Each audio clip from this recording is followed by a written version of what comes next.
رسول اللہ صلی اللہ علیہ وسلم فرماتے ہیں کہ 7 قسم کی ہلاک کرنے والی چیزوں سے بچو. ان میں سے بعض چیزوں کا تذکرہ ہو چکا ہے. ایک چیز ہے جنگ سے، مارکے سے بھاگ جانا. یہ بھی کبیرہ گناہ ہے. ابتدائی طور پر مارکے میں جانا یہ بسا اوقات واجب ہوتا ہے، بسا اوقات واجب نہیں ہوتا ہے. اگر دشمن کا حملہ ہو تو دفاع واجب ہو جاتا ہے. امیر المومنین کہے سب نکلو، واجب ہو جاتا ہے. لیکن پہنچنے کے بعد ہر ایک پر واجب ہو جاتا ہے، پہنچنے والوں پر واجب ہو جاتا ہے. وہ ابتدائی طور پر واجب نہیں تھا، مگر مارکے کے میدان میں پہنچنے کے بعد وہ واجب ہو گیا. اب جو موجود ہیں ان پر واجب ہے، ان کا بھاگنا جائز نہیں. تو اس لیے مارکے سے بھاگنا کبیرہ گناہ قرار دیا گیا ہے. اللہ تبارک و تعالی فرماتے ہیں اِن یکم منکم 20 صابرون یغلبوا 200. اگر آپ میں سے 20 ہوں تو 200 پر غالب آنا واجب ہے. اور اگر آپ 100 ہوں تو 1000 پر غالب آنا واجب ہے. مطلب 10 گنا کے خلاف اگر آپ کھڑے ہیں تو آپ کا وہاں سے بھاگنا جائز نہیں. بھاگو گے تو کبیرہ گناہ ہوگا. مارکے کی یہی 2 شکلیں ہوتی ہیں. ایک ہوتا ہے گوریلا، مارو بھاگو، ہٹ اینڈ رن. اور ایک ہوتا ہے جم کر صف بنا کر لڑنا. تو جب تک ایک کے مقابلے میں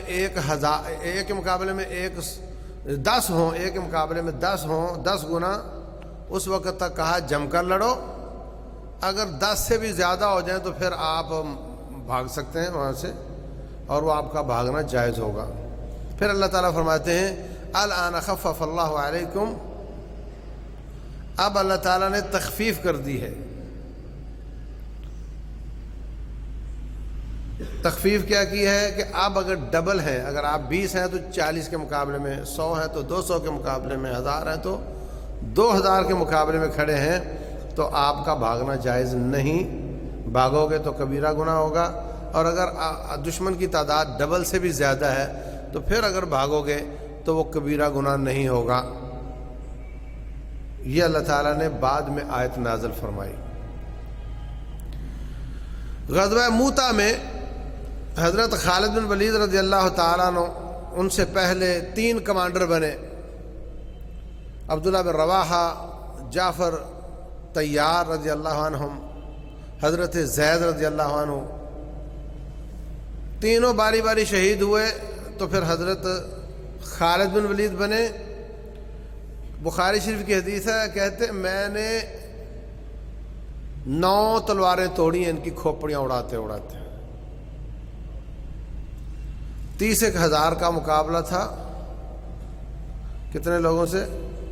2 لاکھ سے. 2 لاکھ سے. تو پھر انہوں نے ان کو خوب مارا. ایک دفعہ پھر پسپائی اختیار کی. تو طریقہ یہ ہوتا ہے کہ پھر وہ آگے بڑھتے ہیں، لیکن ان میں آگے بڑھنے کی جرت نہیں ہوئی. وہ سمجھے کہ یہ خالد کسی داؤ پر ہے، یہ ہمیں مارے گا. تو پیچھے ہٹتے ہٹتے مدینہ آ گئے. رسول اللہ صلی اللہ علیہ وسلم تک اطلاع نہیں آئی دنیاوی حساب سے. اللہ تعالیٰ نے بتایا. آپ نماز کے بعد کھڑے ہوئے، آنکھوں سے آنسو جاری ہیں. فرمایا زید شہید ہو گئے، جعفر شہید ہو گئے، عبداللہ بن رواحہ شہید ہو گئے. پھر تلوار سیف اللہ خالد نے پکڑی. خالد بن ولید، اللہ کی تلوار اس نے پکڑی. اس کے ہاتھ پر اللہ تعالیٰ نے فتح عطا فرمائی. اور حقیقت کیا تھی کہ وہ پس قدمی اختیار کی تھی انہوں نے. فتح یہ کیوں ہے؟ اس لیے کہ دشمن کو آگے بڑھنے کی ہمت نہیں ہوئی. اور اس کے بعد پھر غزوہ تبوک میں نبی صلی اللہ علیہ وسلم 30,000 کا لشکر لے کر رومیوں کے دل میں جا کر بیٹھ گئے، اور وہاں بھی ان کو آپ کا مقابلہ کرنے کے لیے، اپنے گھر میں آئے ہوئے دشمن کا مقابلہ کرنے کے لیے ہمت نہیں ہوئی۔ اور تبوک کے مارکے میں مقابلہ کرنے کی ہمت نہ ہونے کی وجہ وہ غزوہ موتا تھا کہ وہاں انہوں نے اتنا مارا تھا ہمیں، تو یہاں کیا کریں گے۔ یہ معنی اللہ تعالیٰ کے فرمان کا فَشَرِّدْ بِهِمْ مَنْ خَلْفَهُمْ، اتنی پٹائی کرو کہ ان کے پچھلے بھی یاد کریں، وہ بھی بھاگ جائیں۔ تو یہ بہت زیادہ ریشو کا فرق تھا، کہاں 2 لاکھ کہاں چند ہزار، اس لیے ان کا پس قدمی اختیار کرنے کو اللہ تعالیٰ نے فتح کا نام دیا۔ نبی صلی اللہ علیہ وسلم نے اس کو فتح کہا۔ اس کے علاوہ آج کل جو مارکے چلتے ہیں ان میں تو بہت زیادہ فرق ہے۔ اللہ والے چند 100 ہوتے ہیں یا چند ہزار ہوتے ہیں اور دشمن لاکھوں میں ہیں۔ اس لیے ایسے مارکوں میں ہٹ اینڈ رن، مارو اور بھاگو، جس کو گوریلا وار کہتے ہیں، اس کی اجازت ہوتی ہے۔ ان پر مارکے کے میدان سے بھاگنے کا اطلاق نہیں ہوتا۔ تو جو شخص دگنی فوج کے مقابلے میں بھاگ جاتا ہے وہ کبیرہ گناہ کرتا ہے، یہ جائز نہیں۔